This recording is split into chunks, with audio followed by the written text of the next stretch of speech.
Hi, hometown. My name is Kirsten, and I would like to tell you about the worst Sunday of my life.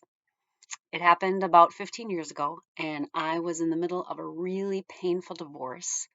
I lost my husband, I lost most of my friends, I lost my house. I ended up having to move back into my parents' basement, which is not good for your self esteem.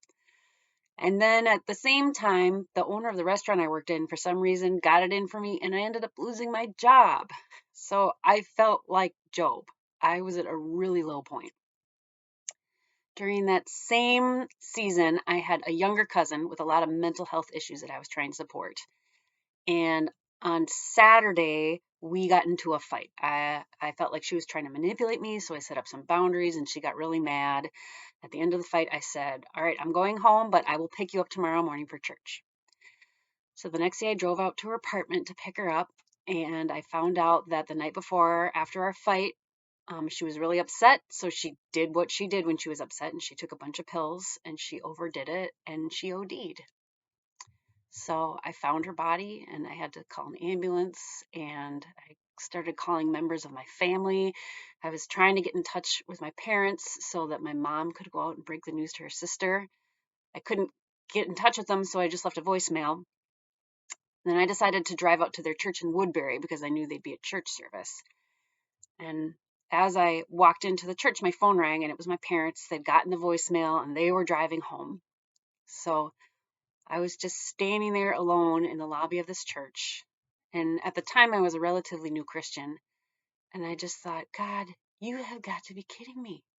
How can you possibly expect one person to go through so many things at the same time and survive it?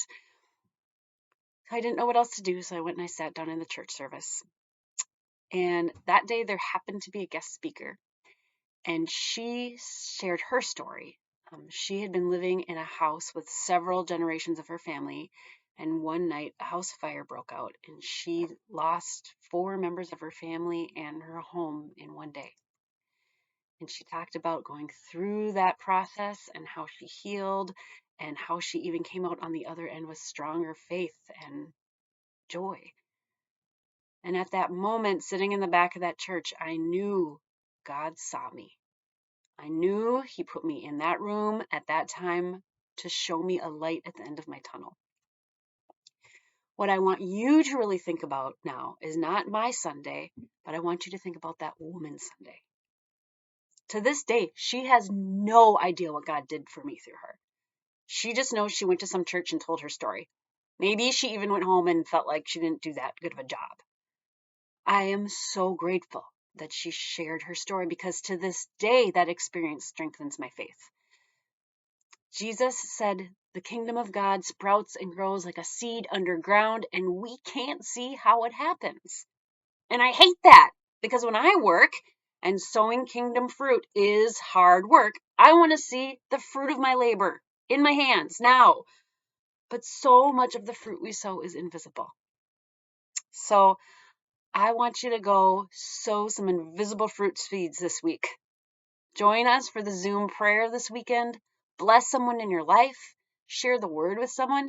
And even if you don't get some amazing response at that moment, know that you cannot understand the activity of the God who does all things, but He is still doing things. Thank you.